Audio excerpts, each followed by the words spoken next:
कृष्ण। जगत गुरु श्रील प्रभुपाद की जय।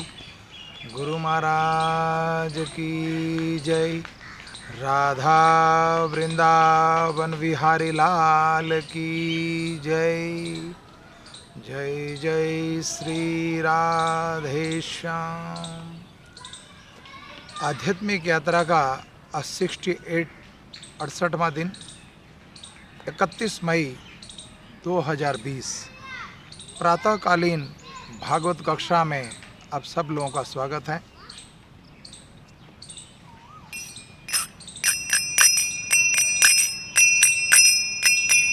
जय राधा माधव कुंज बिहारी, जय राधा माधव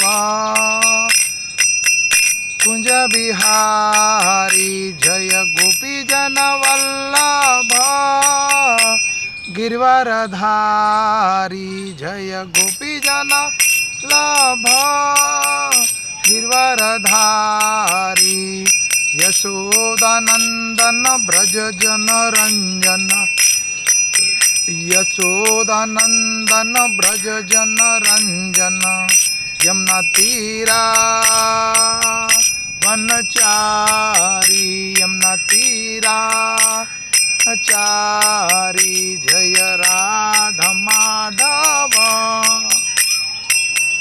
कुंज बिहारी, जय गोपी जन वल्लभ गिरवरधारी, जय गोपी जन वल्लभ गिरवरधारी, यशोदानंदन ब्रज जन रंजन, यशोदानंदन ब्रज जन रंजन, यमुना तीरा वनचारी, यमुना तीरा वनचारी, हरे कृष्णा कृष्णा कृष्णा हरे हरे, हरे राम राम राम हरे हरे, हरे कृष्णा कृष्णा कृष्णा हरे हरे, हरे राम राम राम हरे हरे, हरे कृष्णा कृष्णा कृष्णा हरे हरे, हरे राम राम राम हरे हरे, हरे कृष्णा कृष्णा कृष्णा हरे हरे, हरे राम राम राम हरे हरे, हरे कृष्णा कृष्णा कृष्णा हरे हरे, हरे राम राम राम हरे हरे, हरे कृष्णा कृष्णा कृष्णा हरे हरे, हरे राम राम राम हरे हरे, हरे कृष्णा कृष्णा कृष्णा हरे हरे, हरे राम राम राम हरे हरे, जय वृंदावन धाम जय वृंदावन धाम, जय राधा श्याम सुंदर राधे, जय कृष्ण बलराम जय कृष्ण बलराम, जय गौरा निताय जय गौरा निताय, जय राधा माधव राधा गोपीनाथ राधा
जय ओम विष्णुपाद परमहंस परिवाजकाचार्य अभय चरण विंद भक्ति वेदांत स्वामी श्रील प्रभुपाद की जय। गुरु महाराज गुरु परंपरा की जय। प्रेम से कहो जय श्री कृष्ण चैतन्य प्रभु नित्यानंद श्री अद्वैत गदाधर श्रीवासादि गौर भक्त विंद की जय। श्री श्री राधा कृष्ण गोप गोपीनाथ श्याम कुंड राधा कुंड गिरी गोवर्धन धाम की जय। गंगा मई यमुना मई की जय। नवदीप मायापुर धाम की जय। पुरुषोत्तम क्षेत्र जगन्नाथपुरी धाम की जय। जगन्नाथ बलदेव सुभद्रा महारानी की जय। रुक्मणी द्वारिकाधीश की जय। सीताराम लक्ष्मण लाल हनुमान अयोध्यापुरी धाम की जय। बद्रीनाथपुरी धाम की जय। चित्रकूटपुरी धाम की जय। रामेश्वरपुरी धाम की जय। अनंत कोटि वैष्णव वृंदे देवी तुलसी महारानी की जय। ब्रजमंडल 84 कोसी धाम की जय। श्री धाम वृंदावन की जय। जय जय श्री राधे। ओम नमो भगवते वासुदेवाय। ओम नमो भगवते वासुदेवाय। ओम नमो भगवते वासुदेवाय। ओम नमो भगवते वासुदेवाय। नारायणं नमस्कृत्यं नरं चैव नरोत्तमं देवीं सरस्वती व्यासं ततो जयमुदीरयं। नष्टप्रायं सुभद्रेषु नित्यं भागवतं सेवया भगवते उत्तम श्लोके भक्तिर्भवती नैष्ठिकी। कृष्णाय वासुदेवाय देवकी नंदनंदनाय च नंदगोपकुमाराय गोविंदाय नमो नमो। हरे कृष्णा कृष्णा कृष्णा हरे हरे हरे राम राम राम हरे हरे। आज का विषय और प्रसंग जो हमने कल बलि महाराज का उद्धार और माता अदिति ने भगवान की प्रार्थना करके और भगवान का आवाहन किया, उससे भगवान वामन देव साक्षात प्रकट होंगे। चतुर्भुज नारायण और विष्णु नाथ प्रकट होंगे माता अदिति के गर्भ में। तो अब उन्होंने कहा है भगवान ने कि अपने पति से क्षमा चाहिएगा। क्षमा करता हूँ, मांगता हूँ, क्षमा चाहता हूँ। अपने पति देव से आप प्रार्थना करिए कि वो भक्ति और साधना करे और उनकी और आपकी दोनों की प्रार्थना से मैं प्रसन्न होके आपके गर्भ में प्रकट हो जाऊंगा। अब माता अदिति जो है कश्यप मुनि की सेवा इत्यादि करती हैं। उसके बाद कथा का विषय आगे सुना रहे हैं आपको हम। ओम अज्ञानम तिमिरम ध्यानस्य ज्ञानजनाशलाकया चक्षुरूपम येन तस्मै श्री गुरुवे नमः। श्री चैतन्यो मनोभृष्टं स्थापितं येन भूतले स्वयं रूपं कदा ददाति स्वयं पदात्कितं। वंदे श्री गुरु श्री युद्धपदकमलं श्री गुरु वैष्णवां च श्री रूप सांग्रजातं सहगण रघुनाथ तम सजीवं श्राद्धेतं सावधूतं परिजन सहित कृष्ण चैतन्य देवं श्री राधा कृष्ण पदारं सहगण ललिता श्री विशाखा। हे कृष्णा करुणा सिंधु दीनबंधो जगतपते गोपेश गोपिकांता राधाकांत नमस्तुते। तप्त कांचन गौरांगी राधा वृंदावनेश्वरी वृषभानुसुत देवी प्रणमामि हरिप्रियाय। वांछा कल्पतरुभक्षा कृपा सिंधु एव च पतितानां पावनेभ्यो वैष्णवेभ्यो नमो नमो। 68वां दिन और बलि महाराज का उद्धार का दूसरा दिन है। आगे का प्रसंग, माता अदिति ने अपने पतिदेव पति परमेश्वर से भगवान कश्यप से बड़े ही प्रेम से अपने पतिदेव कश्यप की सेवा करने लगी और कश्यप जी की सत्य दर्शनीय थे। उनके नेत्रों से कोई बात छिपी हुई नहीं थी। वो अपनी समाधि योग से उन्होंने जान लिया कि भगवान का अंश मेरे अंदर प्रविष्ट हो गया है। और जैसे वायु कांठ में अग्नि का साधन करती है, वैसे ही कश्यप जी ने समाहित चित्त से अपनी तपस्या के द्वारा चिर संजित वीर्य का अदिति में आधान कर दिया। और जब ब्रह्मा जी, अब कश्यप मुनि को इस बात का ज्ञात था, को दिव्य दृष्टि थे वो, और दिव्य महात्मा थे वो, बहुत बड़े महात्मा। तो उनके अंश मेरे अंदर प्रविष्ट हो चुके हैं। उनको संदेश मिल गया कश्यप मुनि को कि मेरे भगवान का अंश मेरे अंदर प्रविष्ट हो चुका है। और जैसे वायु कांठ में अग्नि का आधान करती है, मतलब वायु के द्वारा दो वृक्ष, कांठ माने लकड़ी, लकड़ी को एक साथ दोनों का घर्षण होना, उसका महात्मा ये हुआ, तात्पर्य ये हुआ कि जब कांठ आपस में घर्षण होता है तो उसमें अग्नि प्रकट होती है। ठीक उसी तरह जैसे कहते हैं, मेरे अंदर कश्यप मुनि कह रहे हैं कि मेरे अंदर आपका प्रविष्ट हो चुका है, और उन्होंने माता अदिति के अंदर इसका आधान कर दिया। जब ब्रह्मा जी को इसका पता लग गया कि माता अदिति के गर्भ में, जो देवताओं की माता हैं अदिति, उनके गर्भ में साक्षात त्रिलोकीनाथ प्रकट होने वाले हैं, तो ब्रह्मा जी वहाँ उपस्थित हो गए। और जब ब्रह्मा जी को इस बात का मालूम हुआ अदिति के गर्भ में तो स्वयं अविनाशी भगवान आने वाले हैं, तब भगवान के रहस्यमयी नामों से उनकी स्तुति करने लग गए। देवादिदेव, महादेव और ब्रह्मा जी और जितने भी देवता हैं, जब भगवान का इस भूमंडल पर प्रागट्य होता है, तो माता देवकी के गर्भ में जब भगवान कृष्ण आए थे, या माता कौशल्या के गर्भ में प्रभु श्री रामचंद्र जी प्रकट हुए थे, तो देवता उनकी स्तुति करने के लिए, गर्भ स्तुति करने के लिए प्रकट हो जाते हैं। तो ठीक उसी तरह यहाँ पर ब्रह्मादि देव फिर उनकी स्तुति करने के लिए प्रकट हो गए। तो समग्र कीर्ति आश्रय भगवान आपकी जय हो। अनंत शक्तियों के अधिष्ठाता देवता, आपके चरणों में मैं नमस्कार करता हूँ। ये ब्रह्मा जी बोल रहे हैं। ब्रह्मण्य देव, त्रिगुणक नियामक, आपके चरणों में मैं बारंबार प्रणाम करता हूँ। जैसे पहले प्रश्नि के गर्भ से आपका जन्म हुआ, प्रश्नि और सुतपा के गर्भ से भगवान का जन्म हुआ था।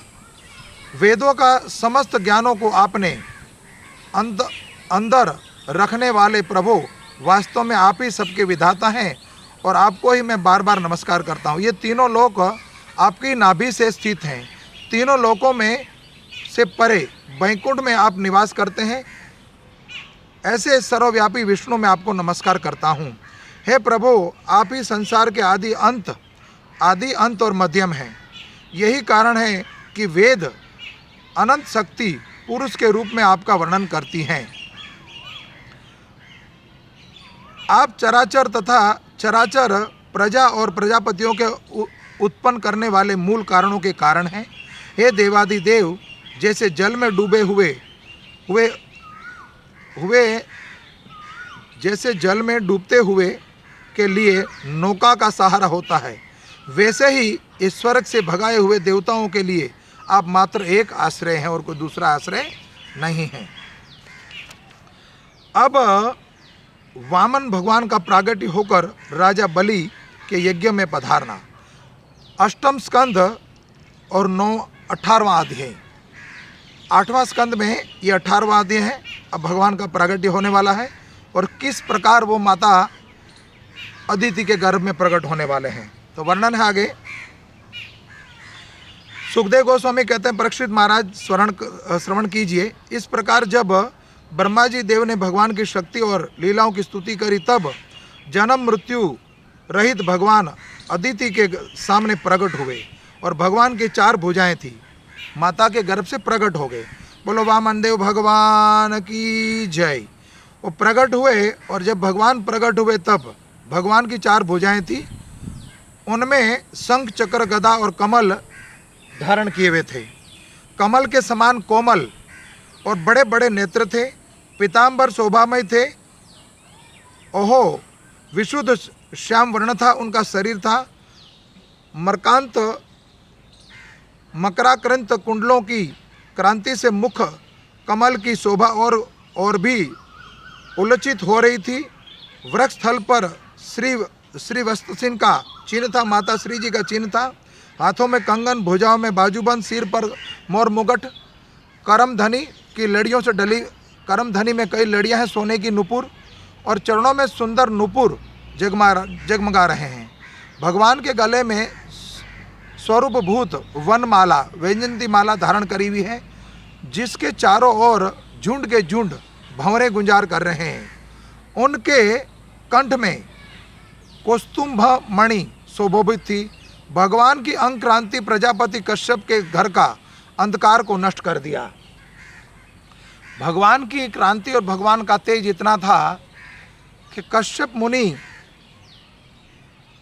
के घर का अंधकार नष्ट कर दिया। उस समय दिशाओं में निर्मल हो गई। नदी और सरोवर में जल सर्व इच्छा से हो गया। प्रजा के हृदय में आनंद की बाढ़ आ गई। सब ऋतुएं एक साथ अपना अपना गुण प्रकट करने लग गई। स्वर्ग के लोग, अंतरिक्ष, पृथ्वी, देवता, गो, दिद और पर्वत, इन सब के हृदय में हर्ष का उल्लास होने लगा। परीक्षित महाराज, जिस समय भगवान ने जन्म ग्रहण किया, ये कथा सुखताल में हो रही है, और परीक्षित महाराज के सौभाग्य से हमें एक कथा सुलभ हुई है। उस समय, जिस समय भगवान का जन्म हुआ, ग्रहण किया, उस समय चंद्रमा श्रवण नक्षत्र में थे। भाद्रपद मास के शुक्ल पक्ष की श्रावण नक्षत्र की द्वादशी थी और अभिजीत मुहूर्त था। भगवान का जन्म हुआ तब सभी नक्षत्र और तारे भगवान के जन्मों को मंगलगान स्तुति कर रहे थे। परीक्षित, जिस तिथि में भगवान का जन्म हुआ था उसे विजया द्वादशी कहते हैं। द्वादशी के दिन भगवान वामन का प्रागट्य होता है, इसलिए उस तिथि का नाम है विजया द्वादशी।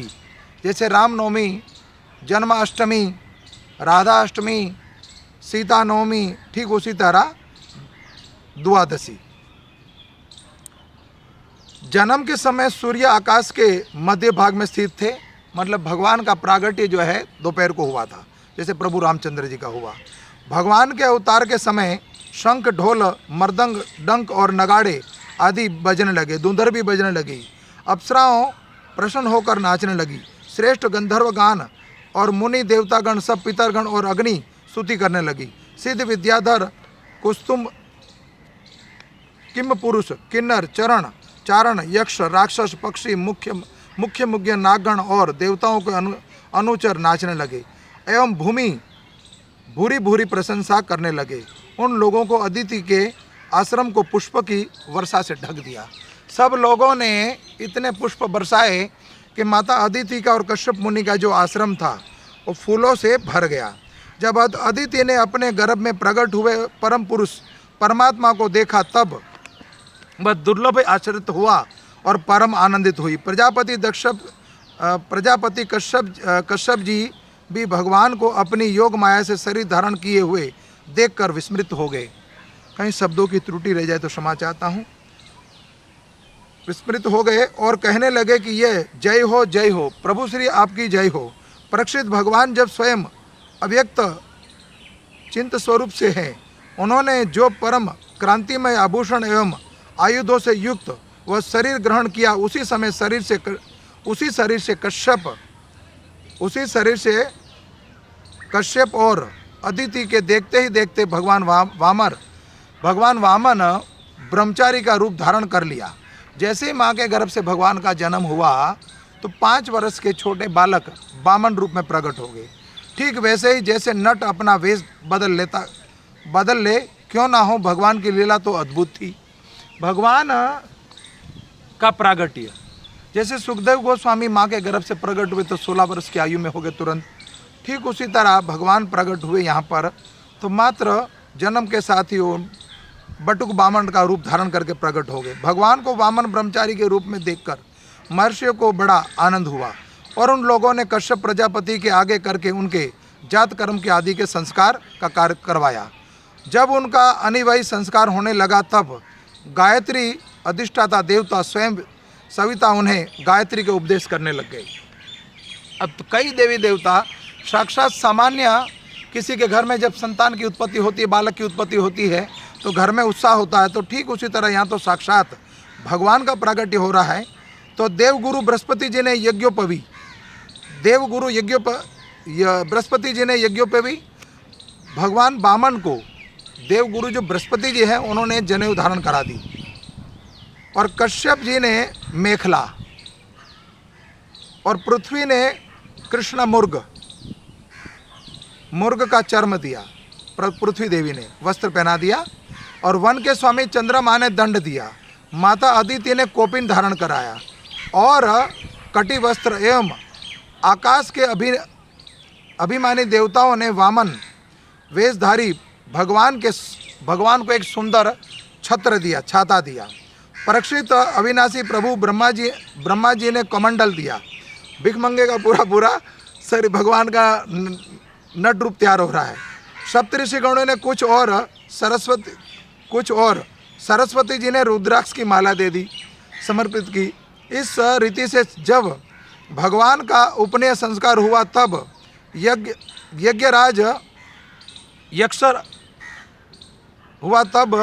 यक्षराज कुबेर ने उनको भिक्षा का एक पात्र दे दिया।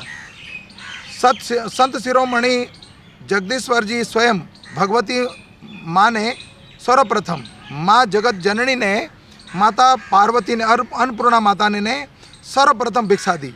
इस प्रकार जब सब लोगों ने भगवान ने जब बटु वेश धारण कर लिया तब वे ब्रह्म ज्योति से भरी हुई संभा में अपने ब्रह्म तेज के कारण अत्यंत शोभित होने लगे। अब भगवान का भिक्षुक रूप, याचक का रूप तैयार हो गया है और सभी देवताओं ने मिलकर उनको सजाया था। जैसे ब्यूटी पार्लर में व्यक्ति सजने के लिए जाता है, अपना वेश बनाने के लिए जाता है, ठीक उसी तरह ठगने के लिए, अब बलि को ठगने के लिए जाएंगे साक्षात भगवान बटुक रूप धारण करके। भगवान के स्थापित मेरे और प्रज्वलित अग्नि का कुशों से परिमोहत और परिस्मरण करके पूजा की और समाधियों से हवन किया।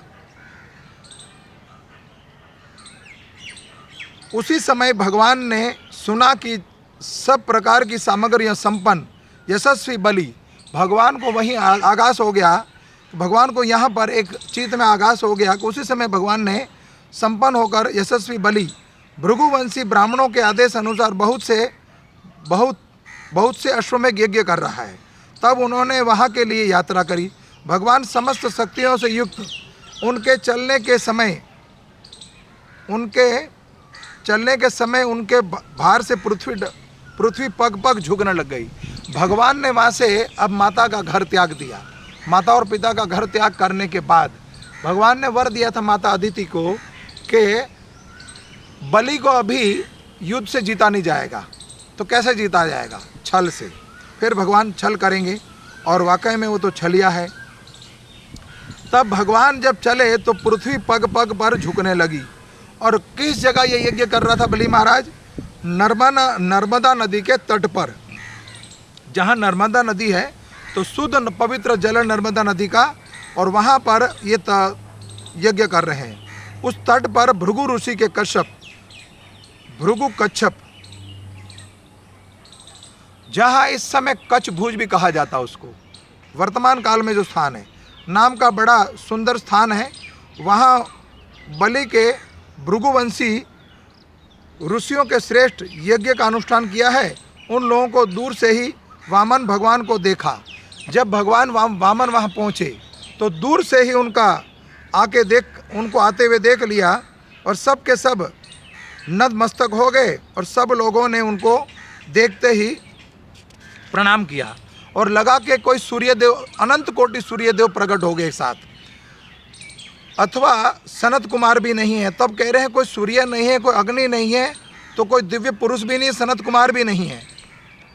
भृगु पुत्र शुक्राचार्य आदि आपने शिष्यों के साथ उसी प्रकार उनको कल्पनाएं कर रहे थे। उसी समय हाथ में छत्र, दंड और जल से भरा हुआ कुमंडल लिए हुए वामन देव अश्वमेघ यज्ञ के मंडप में प्रवेश कर गए।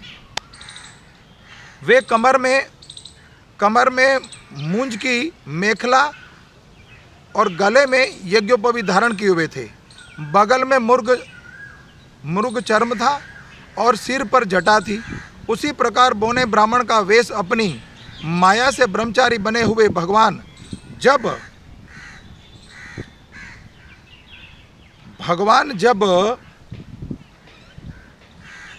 उनके यज्ञ मंडप में प्रवेश किया, तब भृगुवंशी ब्राह्मण उन्हें देखकर अपने शिष्य के साथ उनके तेज से प्रभावित होकर नतमस्तक हो गए और वे सब के सब अग्नि योग के साथ यज्ञकुंड से उठ गए और उन्होंने भगवान वामन का स्वागत सत्कार किया।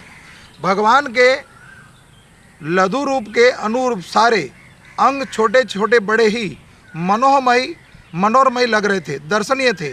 उन्हें देखकर बलि को बड़ा आनंद हुआ और उन्होंने वामन को एक उत्तम आसन दिया।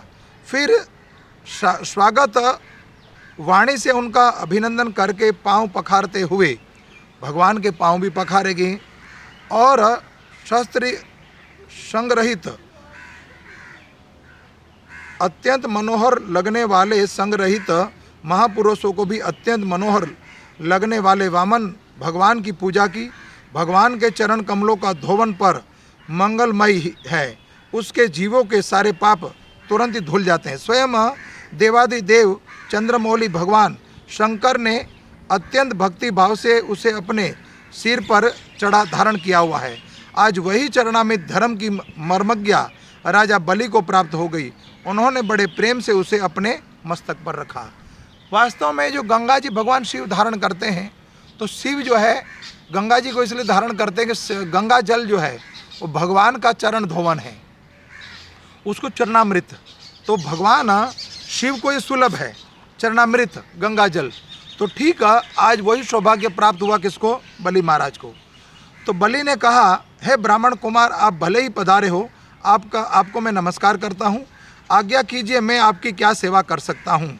एक सिद्धांत यहाँ और प्रस्तुत हुआ कि जब किसी व्यक्ति से कुछ मांगना हो, तो कितना ही बड़ा व्यक्ति क्यों ना हो, उसको क्या करना पड़ेगा? छोटा बनना पड़ेगा। एक सिद्धांत है भगवान यहाँ पर प्रस्तुत कर रहे हैं कि छोटा बनना पड़ेगा। तो भगवान वास्तव में, भगवान का विस्तार तो बहुत बड़ा बताया अभी, लेकिन भगवान जब भिक्षुक याचक होकर जब मांगने गए बलि के पास, तो जब किसी से कुछ मांगना हो तो उसके पद से हमें उसका जो स्थान है, मतलब उसका जो समाज के अंदर एक स्थान बताया गया है, उससे हमें छोटा बनना पड़ेगा, तब किसी से कुछ मांग सकते हैं। मतलब किसी का पुत्र बन के मांग सकते हो, किसी का बाप बन के नहीं मांग सकते हो। ठीक ऐसे कोई जवाब हुआ। तो भगवान यहाँ पर बाल्य रूप में प्रकट हुए बोना बन के। ठीक उसी तरह भगवान के हाथ बहुत छोटे छोटे थे, छोटे छोटे चरण थे। तो यहाँ पर एक और मर्यादा है, भगवान मात्र 3 डेग भूमि मांगते हैं। तो यहाँ ये भी प्रमाण होता है कि 3 डेग का अर्थ है कि ब्राह्मण को चाहिए कि 3 घर से ज़्यादा घर भिक्षा ना मांगे, 3 घर से ज़्यादा अगर भिक्षा ना मांगे। और भगवान ने 3 डेग क्यों मांगा? कि बलि महाराज थे वो तीनों लोक के स्वामी थे, स्वर्ग लोक, पाताल लोक और मृत्यु लोक, ये तीनों के स्वामी थे। भूमि देवी, स्वर्ग लोक, अंतरिक्ष और पाताल, तीनों के स्वामी थे, इसलिए 3 डेग भूमि मांगी। आज्ञा कीजिए, मैं आपकी क्या सेवा कर सकता हूँ। ऐसा जान पड़ता है कि बड़े बड़े महर्षियों की तपस्या भी स्वयं मूर्तिमान होकर मेरे समान आई है। आज आप मेरे घर पधार कर मेरे पितरों को तृप्त कर दिया। आज मेरा वंश पवित्र हो गया, आज मेरा यज्ञ सफल हो गया। अभी यज्ञ हुआ नहीं था, उससे पहले कह रहे सफल हो गया। ब्राह्मण कुमार, आपके 5 पाँव पखारने से मेरे सारे पाप धुल गए और विधि पूर्वक यज्ञ करने से अग्नि में आहुति डालने जो फल मिलता है वो अनिव्यासी ही अनायासी मुझे मिल गया। आप यहाँ मिल गया। आपके इन नन्हे नन्हे चरणों और इनके धोवन से पृथ्वी पवित्र हो गई है। हे ब्राह्मण कुमार, ऐसा जान पड़ता है कि आप कुछ चाहते हैं। परम पूज्य ब्रह्मचारी जी, आप जो चाहते हैं वो मांग लीजिए। गाय चाहिए आपको, कामधेनु चाहिए, सोना चाहिए, सामग्री चाहिए, सामग्री से सुरजित घर चाहिए, पवित्र अन्न, पीने के लिए वस्तुएं, विवाह करने के लिए कोई ब्राह्मण कन्या या संपत्ति से भरा हुआ गांव चाहिए, घोड़े, हाथी इत्यादि जो भी कुछ आपको चाहिए वो मुझसे मांग लीजिए। यहाँ पर बलि महाराज कहते हैं त्रिलोकी का नाथ हूँ मैं। यही मांगते समय जब उसने याचक बन के गए वामन देव, तो जो बलि महाराज का ये जो कहना था कि मैं तीनों लोगों का स्वामी हूँ, मेरे घर पे जो याचक आता है, मेरे घर जो भिक्षुक आता है, उसकी मैं भिख मंगी छुटा देता हूँ। वो जीवन में कभी भी भिक्षा मांगने की उनको आवश्यकता नहीं पड़ती, दूसरे घर जाके भिक्षा मांगने की आवश्यकता नहीं है। मैं आपकी भिख मंगी छोड़ा दूंगा, आप मांग लीजिए मुझसे। साक्षात त्रिलोकी के नाथ के सामने बलि महाराज अपने बल का, अपने धन का बखान कर रहे हैं। कभी भी मनुष्य को जीवन में अपने धन का, अपने बल का, अपने रूप का, अपने ज्ञान का कभी भी अपने मुख से बखान नहीं करना चाहिए, उसका फिर पतन होता है। या यह पर सिद्धांत प्रस्तुत होता है। राजा बलि के ये वचन धर्मवास में भरे हुए बड़े मधुर थे। उन्हें ये सुनकर भगवान वामन बड़ी प्रसन्नता के साथ उनका अभिनंदन किया और कहा, देखो, जब किसी के घर भिक्षा मांगने जाओ, दान मांगने जाओ, तो सामने वाले व्यक्ति की प्रशंसा करना, उनके समाज की, उनके परिवार की बढ़ोतरी करना, उनका बखान करना, ये धन प्राप्त करने का एक बहुत बड़ा वृत्ति है, युक्ति है। आपने जो कुछ भी कहा, श्री भगवान ने कहा, हे राजन, आपने जो कुछ भी कहा वो आपकी कुल परंपरा के अनुसार है, धर्मवास से परिपूर्ण यश को बढ़ाने वाला है और अत्यंत मधुर है। क्यों ना हो, शुक्राचार्य परम प्रमाण जो मानते थे, साथ ही अपने कुल वृद्ध पितामह परम शांति भाव स्वभाव वाले प्रहलाद जी की आज्ञा भी तो है आपके ऊपर, वो प्रहलाद जी के पड़पोत्र हो आप वैसे ही मानते हैं। आपकी वंश परंपरा में कोई धैर्यहीन अथवा कृपण पुरुष कभी हुआ ही नहीं है। ऐसा भी कोई नहीं हुआ है जिसने ब्राह्मणों को कभी दान ना दिया हो और है, अथवा जो एक बार किसी को कुछ देने की प्रतिज्ञा करके बाद में मुकर गया हो। दान के अवसर पर याचकों को याचना सुनकर और युद्ध के समय युद्ध अवसर शत्रु के ललकारने पर उसकी और से मुंह मोड़ लेने वाला कायर आपके वंश में कोई हुआ ही नहीं अभी तक। भगवान उनके वंश परंपरा की बखान कर रहे हैं। जब किसी से कुछ लेना हो तो उनके बखान करने पड़ते हैं, उनकी ग्लोरीफाई। तो भगवान से जब हम कुछ मांगना चाहते हैं तो भगवान की भी ग्लोरीफाई, और भगवान की जब ग्लोरीफाई करते हो तो भगवान को अच्छा लगता है। तो ये तो साधारण मनुष्य है। क्यों ना हो, आपकी कुल परंपरा में प्रहलाद अपने निर्मल यश से वैसे ही शोभामायन होते हैं जैसे आकाश में चंद्रमा। आपके कुल में ही हिरण्यकश्यप जैसे सूरवीर हुए हैं। अब यहाँ पर एक एक करके पूरे वंश परंपरा की अपनी वो बखान करते जा रहे हैं। और मैंने सारा जगत छान डाला है परंतु वे मिला नहीं। अवश्य ही वह भातृजाति इस लोक में चला गया होगा। इस तरीके से जब हिरण्यकश्यप प्रकट हुए तो हिरण्यकश्यप ने अपने भाई का हिरण्यकश्यप का बदला लेने के लिए भगवान विष्णु के सामने युद्ध किया। तो बड़े बलवान, बड़े पराक्रमी थे आपके पितामही। आप भी उसी धर्म का आचरण करते हुए जिसका शुक्राचार्य आदि गृहस्थ ब्राह्मण आपके पूर्वज प्रहलाद और दूसरे यशस्वी वीरों ने पालन किया हो। दैत्यराज, आप मुंह मांगी वस्तु देने में सर्वश्रेष्ठ हैं। इससे मैं आपकी थोड़ी सी इस कारण मैं आपसे कुछ थोड़ा सा ही वर मांगना चाहता हूँ, अतिरिक्त मुझे ज़्यादा धन नहीं चाहिए। तो वामन देव यहाँ पर अब मांगना शुरू करते हैं। देखिए, जब मांग रहे हैं तब भगवान का रूप कैसा है? छोटा। बाल्य अवस्था में वामन रूप में मांग रहे हैं। तो पहला वचन क्या मांग रहे हैं? इससे मैं आपसे कुछ थोड़ी सी भूमि चाहता हूँ। क्या चाहते हो? केवल अपने पैरों से 3 डेग भूमि मांगता हूँ। माना कि तब भगवान वामन देव कहते हैं मैं आपसे मात्र 3 डेग भूमि चाहिए। तो जब वामन देव ने 3 डेग भूमि मांगी तब बलि महाराज क्या कहते हैं? माना कि आप, अब यहाँ भगवान बोल रहे हैं अभी, तो माना कि आप सारे जगत के स्वामी और बड़े उदार हैं, फिर भी मैं आपसे इससे अधिक चाहता नहीं। विद्वान पुरुष को केवल अपनी आवश्यकता से अनुसार ही दान स्वीकार करना चाहिए, इससे वह प्रतिग्रहित पाप से बच जाता है। ब्राह्मण कुमार तुम्हारी बातें तो, अब यहाँ बलि महाराज कह रहे हैं, तो भगवान कहते हैं मुझे मात्र उतना स्थान चाहिए जहाँ त्रिकाल संध्या बैठ कर सकूँ और प्रभु भजन कर सकूँ, उससे अतिरिक्त मुझे जगह नहीं चाहिए। तब बलि महाराज कहते हैं ब्राह्मण कुमार तुम्हारी बातें तो बड़े वृद्ध जैसो लगती है, परंतु तुम्हारी बुद्धि अभी भी बच्चों जैसी है, क्यों तुम्हारी उम्र ही बच्चों के समान है। इससे अपना हानि और लाभ नहीं समझ पा रहे हो कि आपकी बुद्धि अभी बाल्यावस्था में है, इसलिए आपका लाभ किसमें और आपकी हानि किसमें आपको नहीं पता। और मैं तीनों लोकों का एकमात्र अधिपति हूँ। फिर से बलि महाराज कह रहे हैं कि मैं तीनों लोकों का अधिपति हूँ और द्वीप के द्वीप दे सकता हूँ। आप कितने द्वीप चाहते हो बोलो, कितने देश, कितने राज्य चाहते हो? जो मुझे अपनी वाणी से प्रसन्न कर लेता है और मुझे केवल 3 डग भूमि मांगी ही मुझसे, वह भी बुद्धिमान क्या कहा जा सकता है? ब्रह्मचारी जी, जो एक बार कुछ मांगने पर लिए मेरे पास आ गया हो, जो मेरे पास एक बार कुछ मांगने के लिए आ जाए, उसे फिर संसार में कुछ भी मांगने की आवश्यकता नहीं पड़ती ही। अपनी जीविका चलाने के लिए तुम्हें जितनी भी भूमि चाहिए, आवश्यकता हो, वो मुझसे मांग लो अभी। तो बार बार बलि महाराज अपने धन की प्रशंसा कर रहे हैं। हरे कृष्णा।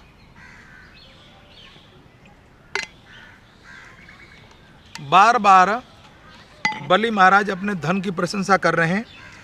तब भगवान ने फिर से दोबारा कहा, हे राजन, संसार के सब प्यारे जीव एक मनुष्य कामनाओं से पूर्ण करने के समर्थ नहीं है। यदि वह अपनी इंद्रियों से वश में रखने वाला संतोषी ना हो तो वह 3 पग भूमि से संतोष नहीं कर लेता। उसे 9 वर्षों से युक्त एक दीप भी दिया जाए तो भी वह संतुष्ट नहीं हो सकता, क्योंकि उसके मन में 7 दीप पाने की इच्छा होती है। मैंने सुना है कि पृथु गय आदि नरेश 7 द्वीप के अधिपति थे, परंतु उतने पर भी उनको संतुष्ट नहीं था। देखिए यहाँ पर एक सुंदर सिद्धांत प्रस्तुत हुआ है। भगवान कहते हैं कि मनुष्य को संतोषी होना चाहिए। मनुष्य को जीवन में कभी 2 चीज़ वृद्ध नहीं होती। मनुष्य के जीवन में 2 चीज़ कभी भी वृद्ध नहीं होती, एक आशा और एक इच्छा। एक आशा और एक निराशा, ये 2 स्त्री हैं जो आपके जीवन में हमेशा के लिए उपलब्ध है, जन्म से लेकर बुढ़ापे तक। ये कभी भी वृद्ध नहीं होती। आपकी जो आशाएं हैं कुछ भोगने की, वो हमेशा के लिए युवा अवस्था में रहती, कभी वृद्ध होती ही नहीं हो। और एक इच्छा, विषय वासना की इच्छा, विषय भोगने की जो इच्छा है वो भी कभी खत्म नहीं होती। मनुष्य कितना ही बूढ़ा हो जाए, युवा अवस्था लेके वृद्ध अवस्था तक, लेकिन उसकी जो विषय भोगने की इच्छा वो कभी खत्म नहीं होती। ये 2 इच्छाएं हैं। तो एक कवि कहते हैं कि ये जो मेरा शरीर वृद्ध हो गया है, लेकिन ये 2 स्त्री मेरा पीछा नहीं छोड़ रही है, एक आशा और एक इच्छा। जो कुछ प्रबंध है किया जाए कम है। तो यहाँ पर भगवान बारंबार कह रहे हैं कि इतने ही मेरा काम बन जाएगा, मात्र 3 डेग भूमि दे दीजिए मुझे और कुछ नहीं चाहिए। अपने इंद्रियों को वश में रखने वाला तीनों लोगों का राज्य पाने पर भी सुख नहीं पाता, क्योंकि वह उसके हृदय में असंतोषी रहता है। तो जिज्ञासा रहती है। धन और भोग से संतोष ना होने की जीवन के जन्म मृत्यु के चक्कर में वो फिर दोबारा दोबारा बार बार मरना और बार बार जीना करना पड़ता है। तथा जो कुछ प्राप्त हो जाए उसी में मनुष्य को संतोष मान लेना चाहिए। जो उसके पास जीविका चलाने के लिए धन है, घर है, संपत्ति है या संतान है, उसमें संतुष्ट होना चाहिए। जो ब्राह्मण स्वयं प्राप्त वस्तुओं से संतुष्ट हो रहता हो, उसके तेज की वृद्धि होती है और उसके असंतोषी हो जाने पर उसका तेज विहीन हो जाता है। जिसको कुछ देने पर भी संतोष ना हो, कई लोग होते हैं उसको जितना मर्जी दे दो लेकिन वो संतुष्ट होता ही नहीं, वो संतुष्ट होता ही नहीं, असंतुष्ट ही रहता है। तो अगर वो थोड़े से में संतोष होता तो उसके संतोष की उसके ज्ञान की वृद्धि होती है और उससे संदेश वृद्धि होती है। और उस असंतोषी हो जाने पर उसका तेज वैसे ही शांत हो जाता है जैसे जलते हुए अग्नि। इससे संदेह नहीं कि आप मुंह मांगी वस्तु देने वालों में शिरोमणि हैं। इसीलिए मैं आपसे केवल 3 पग भूमि मांगता हूँ, इतने से मेरा काम बन जाएगा। धन इतना ही संग्रह करना चाहिए जितना आवश्यकता हो। आवश्यकता से ज़्यादा धन संग्रह नहीं करना चाहिए। ज़्यादा धन हो तो चोर लूट के चले जाएंगे, ज़्यादा रंग रूप हो, ज़्यादा सौंदर्य हो, तब भी किसी की कुदृष्टि पड़ेगी। तो ज़्यादा भगवान के भक्त को किसी चीज़ की अति की आशा नहीं करनी चाहिए। सुखदेव गोस्वामी कहते हैं, भगवान के इस प्रकार कहने पर राजा बलि हंस पड़े और उन्होंने कहा, अच्छा, अच्छी बात है, जितनी तुम्हारी इच्छा है उतना ही ले लो। और यूँ कहकर वामन भगवान 3 पग भूमि का संकल्प कराने के लिए जल पात्र उठा लिया। अब भगवान वामन कहते हैं, अगर तुम देने के लिए पक्का शपथबद्ध हो तो अपने हाथ में जल ले लीजिए और संकल्प कीजिए। अपने हाथ में जल ले लीजिए और संकल्प कीजिए। जिस समय हाथ में जल लेने की तैयारी करी, उस समय जो उनके गुरु थे शुक्राचार्य, उन्होंने पहचान लिया कि साक्षात ये त्रिलोकी का नाथ भगवान विष्णु है। तो कमंडरू, जो एक हाथ में जल डालने के लिए एक जग होता है, और जग में एक पाइप लगा रहता है, तो वो देना नहीं चाहते थे। और वास्तव में भृगु से के पुत्र शुक्राचार्य जानते थे कि साक्षात भगवान है। तो वो जो जग था पानी का, उस पाइप के अंदर एक बड़ी मक्खी बन के आकर बैठ गए। तो शपथ लेने के लिए, संकल्प करने के लिए, हाथ में जल लेने के लिए बार बार प्रयास कर रहे हो और पानी नहीं आ रहा है। तो भगवान समझ गए थे, शुक्राचार्य बीच में आके बैठ गया और वो संकल्प लेने नहीं दे रहा है। तो उन्होंने क्या करा, एक तिल्ली उठाई और उस पाइप में मारी। तो जब पाइप में वो तिल्ली मारी तो शुक्राचार्य जी एक आंख से काणे हो गए। वो तब से लेकर आज तक एक आंख से काणे हैं। वो जल पात्र में आके बैठ गए थे। शुक्राचार्य जी सब कुछ जानते थे। उनसे भगवान की यह लीला छिपी नहीं थी। उन्होंने राजा बलि को पृथ्वी देने के लिए मना कर दिया और देकर उनसे कहा कि अगर तुमने संकल्प ले लिया, अभी संकल्प लेने नहीं दिया, तो तुम्हारे पास कुछ भी नहीं बचेगा। हे विरोचन पुत्र, अब 3 डेग भूमि भगवान मांगने वाले हैं। अब क्या यहाँ पर आगे लीला है देखो। तब कह रहे हैं कि तुम्हारे पास कुछ भी नहीं बचेगा। वे स्वयं अविनाशी भगवान विष्णु हैं। देवताओं को काम बनाने के लिए स्वयं कश्यप की पत्नी अदिति के गर्भ से उन्होंने अवतरित हुए हैं। तुम्हें यह अनर्थ ही जानकर कि ये तुम्हारा सब कुछ छीन लेगा, इन्हें दान देने के प्रतिज्ञा कर लेने के बाद यह दैत्यों पर बहुत ही बड़ा अन्याय हो जाएगा और उसे मैं ठीक नहीं समझता। अब गुरु यहाँ पर आज्ञा दे रहे, गुरु यहाँ पर समझा रहे हैं, लेकिन तब भी उनको समझ नहीं आ रहा। स्वयं भगवान ही अपनी योग माया से ये ब्रह्मचारी बनकर बैठे हुए हैं और ये तुम्हारा राज्य, ऐश्वर्य, लक्ष्मी, तेज सब कुछ तुमसे छीन लेंगे। ये विश्व रूप हैं, 3 पग में तो ये सारे लोक को नाप लेंगे। मूर्ख, जब तुम अपना सर्वस्व हो विष्णु को दे डालोगे तो तुम्हारा जीवन निर्वाह करने के लिए तुम्हारे पास कुछ भी नहीं बचेगा। तो शुक्राचार्य कह रहे हैं, जब तुम 3 डेग भूमि दे दोगे इनको तो तुम्हारे पास कुछ भी नहीं बचेगा, तुम भिखारी हो जाओगे। ये विश्वव्यापक भगवान एक पग में तो पृथ्वी को और दूसरे पग में स्वर्ग को नाप लेंगे। अभी नापा नहीं है। विशाल शरीर से आकाश भर जाएगा, तब इनका तीसरा पग कहाँ रखवाओगे और कहाँ दोगे तीसरा डेग? तुम उसे पूरा नहीं कर पाओगे। और ऐसी दशा में मैं समझता हूँ कि प्रतिज्ञा करके पूरा ना करने पर बताओ क्या होगा।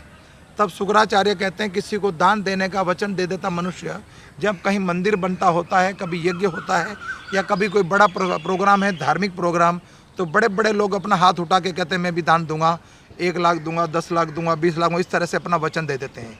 और वचन देने के बाद मंदिरों में, धर्म स्थान पर, यज्ञ में या किसी स्थान पर आहुति दी जा रही हो, तब उस समय वचन देने के बाद जो ना देने पर क्या होगा, तुम्हारा नरक में वास हो, तुम्हें नरक में जाना पड़ेगा, क्योंकि तुम अपनी की हुई प्रतिज्ञा को पूर्ण नहीं कर पाओगे।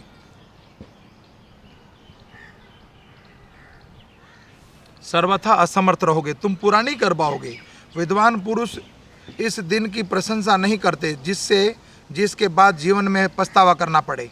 जिसका जीवन निर्वाह ठीक चलता रहे, वही संसार में दान यज्ञ तप और परोपकार कर सकता है। तो कहते हैं दान देने के बाद हमारे पास कुछ शेष बचना चाहिए। तो ग्रस्त परिवार में रहकर ग्रस्त का नियम क्या है और ग्रस्त का धर्म क्या है? वह संसार में दान यज्ञ तप और परोपकार कर्म कर सकता है। जो मनुष्य अपने धन को 5 भाग में बांट देता है, ये ग्रस्त व्यक्ति का क्या धर्म है? 5 भाग में बांटता है।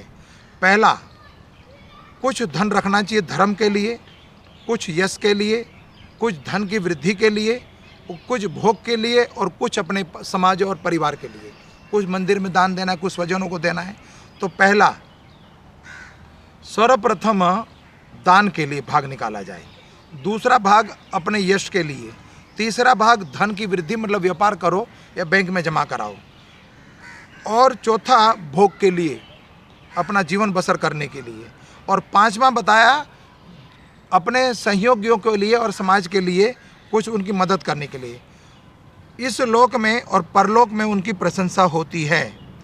तब शुक्राचार्य जी कहते हैं अगर तुमने सब कुछ ही दे दिया तो तुम्हारे पास कुछ नहीं बचेगा और तुम भिखमंगे हो जाओगे। तब यहाँ पर बलि महाराज कहते हैं, आगे वर्णन कर रहे हैं बलि महाराज, क्योंकि नकार जाना पर यहाँ हरे कृष्णा कृष्णा कृष्णा हरे हरे, हरे राम राम राम हरे हरे।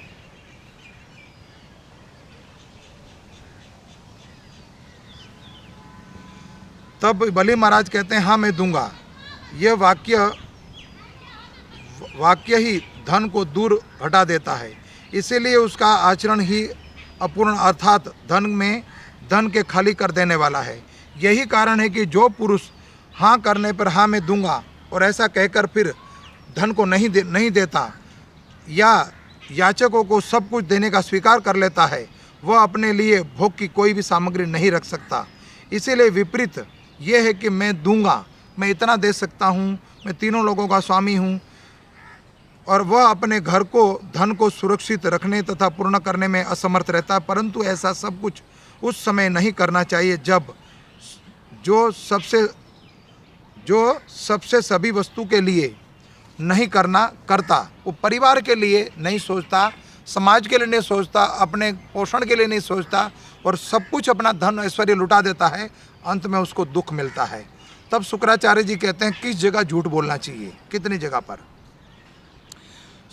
स्त्रियों को प्रसन्न करने के लिए, या पुत्री का विवाह या पुत्र के विवाह का परिहास करने के लिए, या फिर अपनी प्रशंसा करते समय, या फिर अपनी जीविका चलाते समय, या फिर गौ और ब्राह्मण और किसी धर्म की रक्षा करने के लिए, या मृत्यु से किसी को बचाने के लिए।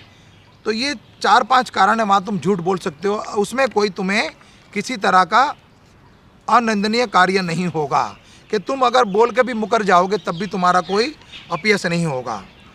राजन सुखदेव गोस्वामी कहते हैं, राजन जब कुलगुरु शुक्राचार्य ने इस प्रकार कहा तब आदर्शग्रस्त राजा बलि ने एक क्षण चुप रहकर बड़ी विनयी और सावधानी से शुक्राचार्य को प्रति यों कहा, हे भगवान।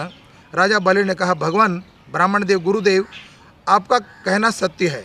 ग्रस्त आश्रम में रहने वालों के लिए वही धर्म जिससे अर्थ काम यश और आजीविका को कभी भी किसी प्रकार बाधा ना पड़े, ऐसे धन देना चाहिए जो सब कुछ अपने बचा रहे। परंतु गुरुदेव, मैं प्रहलाद जी का पुत्र हूँ और एक बार देने की जब मैंने प्रतिज्ञा कर चुका हूँ, अतः अब मैं धन के लोभ से ठगी की भांति ब्राह्मण से कैसे कह दूं कि नहीं दूंगा।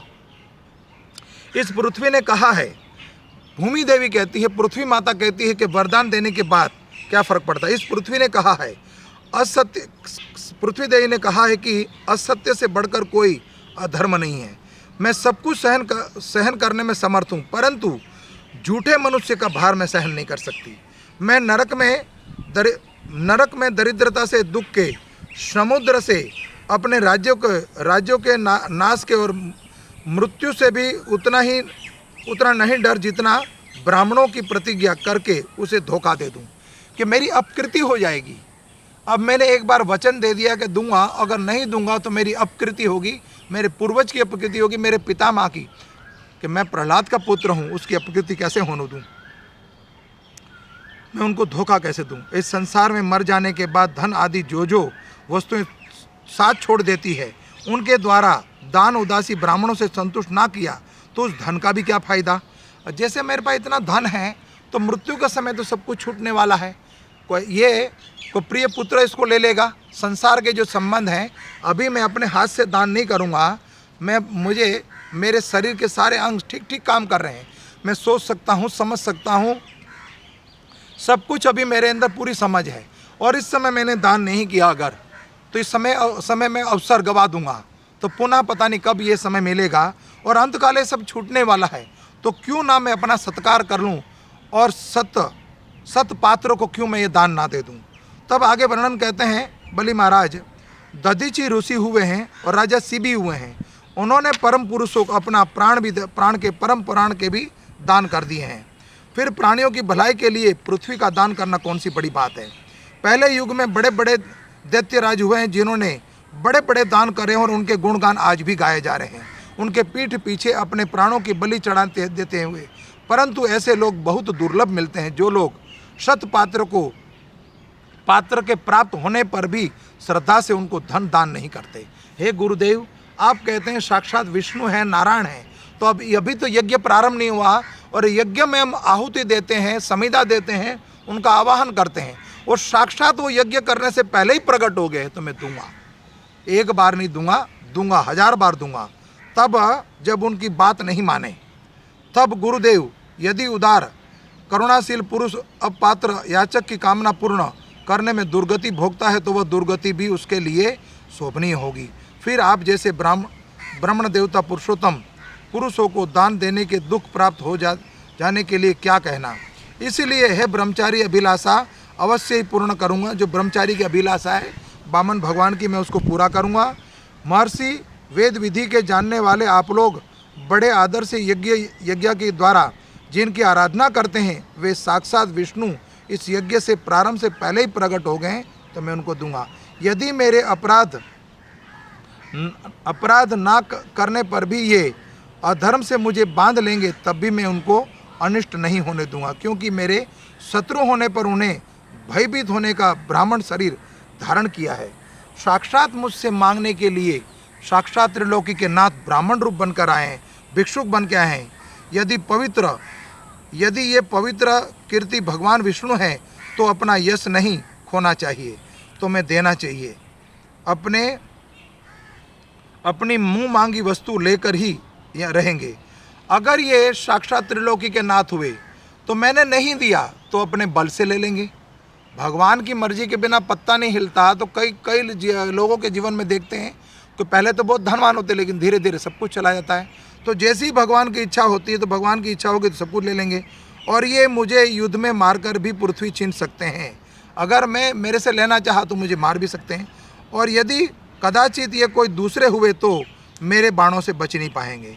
सुखदेव गोस्वामी कहते हैं कि जब शुक्राचार्य जी के देखा कि मेरा शिष्य गुरु के प्रति श्रद्धालु हो चुका है तथा मेरी आज्ञा का उल्लंघन कर रहा है, तब वे देव की प्रेरणा से उन्होंने राजा बलि को शाप दे दिया।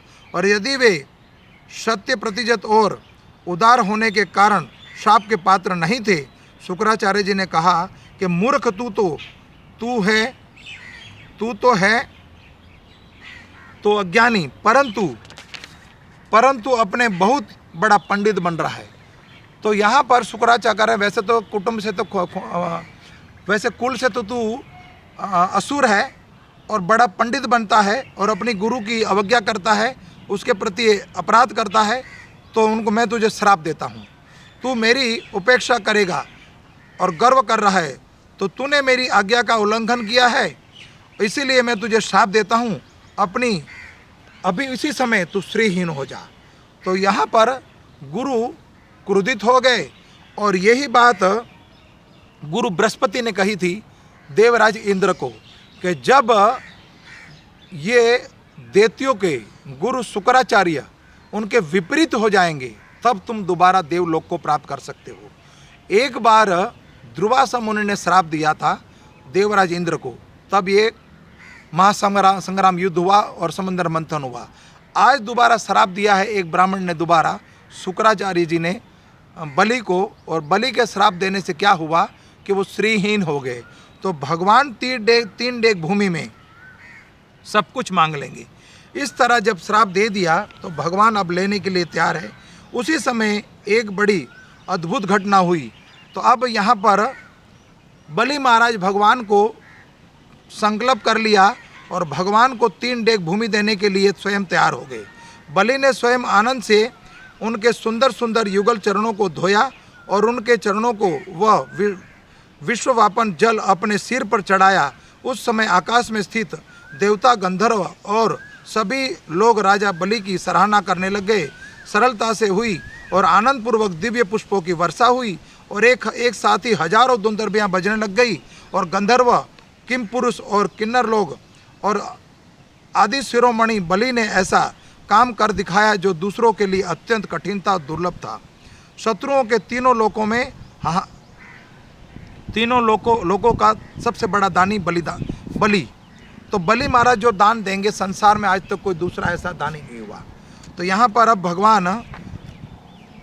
भगवान संकल्प जब ले लिया बलि महाराज ने तो 3 डेग भूमि लेने के लिए तैयार हो गए। और 3 डेग जब लेने की बारी आई, पहले जब मांगने आए थे तो शरीर था भगवान का बाल रूप में, छोटा बामन रूप था। भगवान कितने बड़े चतुर हैं और कितने चंचल हैं, नटखट हैं और छलिया है। तो भगवान देखो लेते समय क्या करते हैं, लेते समय अपना विराट रूप प्रकट कर लिया। कहते हैं जब लेने की बारी थी तो बाल्य रूप धारण कर लिया और विकट रूप धारण कर लिया। जैसे हनुमान जी ने जब लंका में प्रवेश किया तो तो बटु रूप धारण कर लिया, छोटा सा रूप धारण करके प्रवेश कर गए लंका में। जब लंका को जलाने की बारी आई तो विकट रूप धारण कर लिया। ठीक उसी तरह लेने की बारी आई तो विकट रूप, बहुत बड़ा भयावह रूप धारण कर लिया, विश्वव्यापक रूप। उस समय एक बड़ी अद्भुत घटना हो गई। अनंत भगवान वह त्रिगुणात्मक वामन बढ़ने लगे और वह यहाँ तक बढ़ा कि पृथ्वी, आकाश, दिशाएं और स्वर्ग, पाताल, समुद्र, पशु पक्षी, मनुष्य, देवता और ऋषि सब के सब उसी में सब भगवान में समा गए। ऋतज्व आचार्य और सदाशिव के साथ बलि ने समस्त ऐश्वर्यों के एकमात्र स्वामी भगवान के इस त्रिगुणात्मक शरीर से पंचभूत इंद्रिय, उनकी विषय अंतकरण जीव के साथ वह संपूर्ण त्रिगुणात् जगत को देखा। राजा बलि ने विश्वरूप भगवान के चरण तल में रसातल, राजा बलि ने क्या देखा, जब भगवान ने विराट स्वरूप प्रकट कर लिया तो भगवान के चरण तलवे में रसातल, चरणों में पृथ्वी, पिंडलियों में पर्वत, घुटनों में पक्षी, झांगों में मरुदगणों को देखा। इसी प्रकार भगवान ने वस्त्र में संध्या, ग्रस्तों में प्रजापति और भगवान की जंगाओं में अपने सहित समस्त असुर गणों को देखा। नाभि में आकाश, कोख में 7 समंदर, वृक्षस्थल में नक्षत्र को देखा और भगवान के हृदय में धर्म, स्तनों में रुत, मधुर और सत्य वचन, मन में चंद्रमा, वृक्षस्थल में हाथों से कमल के लिए वे लक्ष्मी जी, भगवान के चेष्ट में लक्ष्मी जी हैं, कंठ में सामवेद और शब्द समूह उन्हें देखा। बाहों में इंद्र, भुजाओं में इंद्रदेव, समस्त देवगण, कामनाओं के दिशाओं में मस्तक सरग, केशों में मेघमाला, नासिका में वायु, नेत्रों में सूर्य, मुख में अग्नि, वाणी में वेद, रचनाओं में वरुण, भौवें में विधि निषेध और पलकों में दिन और रात, विश्व रूप के ललाट में क्रोध और नीचे के होठ में लोभ, दर्शन हुए। परीक्षित उनके स्पर्श से काम वीर्य जल प्रकट होता है, और पीठ से अधर्म, पद विषया से यज्ञ, छाया में मृत्यु, हंसी में माया, शरीर के रोम में सब प्रकार की अशोधियाँ। भगवान के रोमकूप जो हैं वो अशोधी है, मतलब जितने भी ये लताएं देख रहे हो आप, वो सब भगवान के शरीर के रोमकूप हैं। और उनकी नाड़ियाँ भगवान की जो शरीर की नसें हैं, नाड़ियाँ हैं, वो नदियाँ हैं। भगवान के नखून जो हैं वो शिलाएँ हैं। बुद्धि में ब्रह्मा, देवता में ऋषिगण दिख रहे हैं। और इस प्रकार वीरवर बलि ने भगवान की इंद्रियों में और शरीर में सभी प्रकार के प्राणियों को देखा। सर्वप्रथम भगवान ने संपूर्ण जगत देखकर सब के सब दैत्य अत्यंत भयभीत हो गए। और भगवान ने सर्वप्रथम इस समय भगवान के पास संशय तेजवान। अब भगवान का जब विराट स्वरूप प्रकट हुआ तो साथ में क्या देखते हैं, भगवान के पास तेज वाला, असहस्त्र तेज वाला सुदर्शन चक्र, गरजते हुए मेघ के समान भयंकर टंकार करने वाला शंकर जी का धनुष, बादल की तरह गंभीर शब्द करने वाला पांचजन्य शंख, सुदर्शन चक्र भी साक्षात प्रकट हो गया मूर्तिमान होकर। विष्णु भगवान के अत्यंत वेगवीति कोमोद की गदा, चंद्रकार सोहने वाला ढाल और विदाधर नाम की तलवार, अक्षय बाणों से भरे हुए तरकश तथा लोकपालों को सहित भगवानों के जो पार्षद है, नंद सुनंद इत्यादि सब के सब पार्षद वहाँ उपस्थित हो गए। उस समय भगवान की बड़ी शोभा थी। मस्तक मुकुट, बाहों में बाजूबंद, कानों में मकराकृत कुंडल, वृक्ष स्थल पर श्री जी का स्थान, गले में कौस्तुभमणि, कमर में मेखला और कंधे पर पीताम्बर शोभापात हो रहा था। और 5 प्रकार की पुष्पों से बनी हुई वनमाला धारण की हुई, जिस पर मधुओं से लोभित भौवें गुंजार कर रहे हैं। और भगवान ने फिर मांगना शुरू करा। तो भगवान ने सर्वप्रथम पहले पग में पहला चरण जब उठाया और पहले चरण से एक पग में बलि की सारी पृथ्वी को नाप लिया, और दूसरे चरण में भगवान ने स्वर्ग को नाप लिया, और तीसरा शरण रखने के लिए जगह नहीं बची, जैसे शुक्राचार्य ने कहा। तो भगवान ने 3 डेग में सर्वप्रथम पहला डेग जब उठाया तो अंतरिक्ष का भेदन कर दिया, अंतरिक्ष को नाप लिया, स्वर्गलोक को। जब अंतरिक्ष को नापा, स्वर्गलोक को नापा, तो आकाश गंगा का भेदन हो गया और वहाँ से गंगा प्रकट हुई। और वो गंगा जल भगवान का चरण धोवन जब गिरने लगा तो ब्रह्मा जी ने देखा कि भगवान का चरण धोवन है, तो अपने कमंडलू में भर लिया।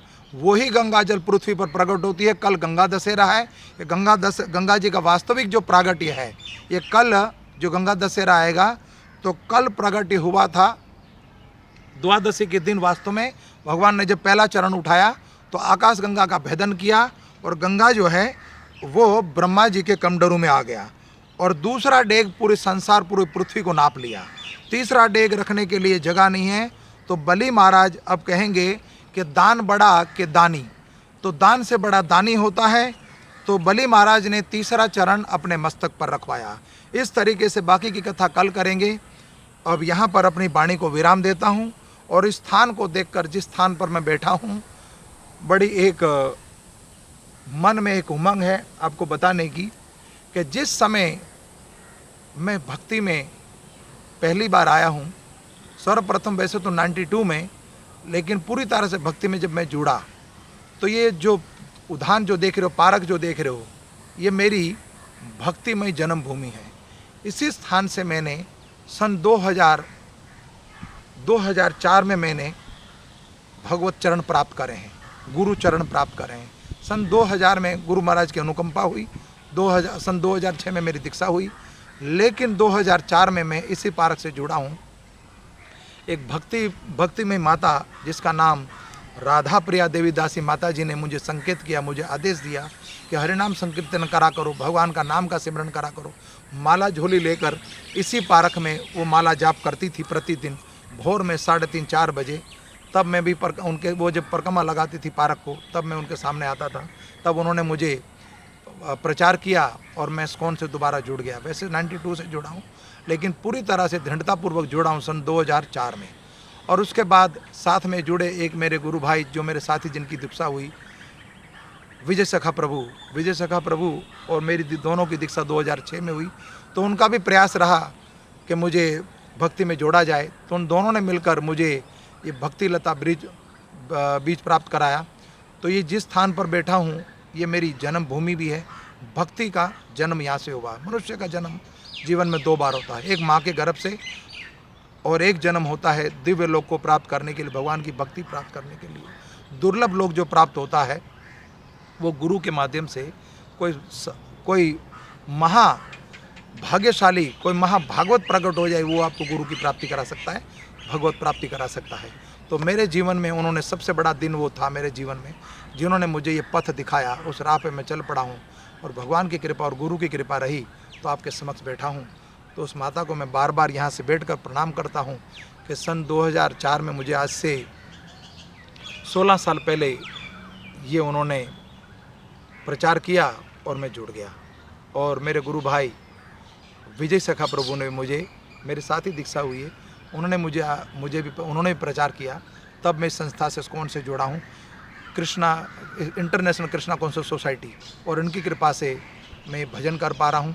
प्रतिदिन आपसे भी मैं प्रार्थना करता हूँ कि प्रतिदिन भगवान के नाम का भजन कीजिए, चिंतन कीजिए, चिंता मत कीजिए। भगवान की इच्छा होगी, भगवान की कृपा होगी तो एक दुख से निकल जाएंगे। तो प्रतिदिन भगवान का भजन कीजिए और घर में रहिए और सुरक्षित रहिए, परिवार के साथ रहिए और सभी सुरक्षाओं के साथ अपने परिवार के साथ रहिए। तो मेरी आपसे प्रार्थना है कि आप निरोगी रहो, भगवान से प्रार्थना है कि आप निरोगी रहो। कोई त्रुटि रह जाती बार बार तो क्षमा चाहता हूँ। और भगवान से मैं इसलिए आप लोगों के लिए प्रे करता हूँ, प्रार्थना करता हूँ कि आपके जीवन में कभी भी दुख ना आए और इस संत शरीर आप भगवत धाम की प्राप्ति करो। हरे कृष्णा। धन्यवाद। जगत गुरु श्रील प्रभुपाद की जय।